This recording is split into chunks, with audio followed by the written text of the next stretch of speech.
नमस्कार मंडळी, गुढीपाडवा असल्यामुळे म्हटलं गुढीपाडव्याची जी गुढीची माळ आहे साखरेची ती घरी करावी.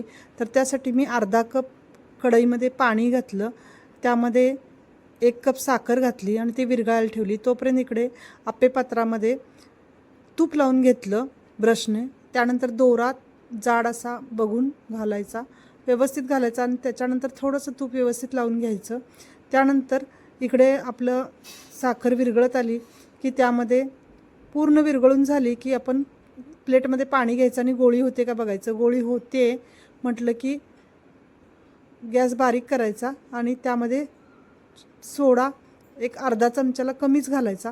त्यानंतर पूर्ण फेस यायला लागला की हलवून घ्यायचं आणि ही प्रोसेस लवकरात लवकर करायची, नाहीतर ते घट्ट होते.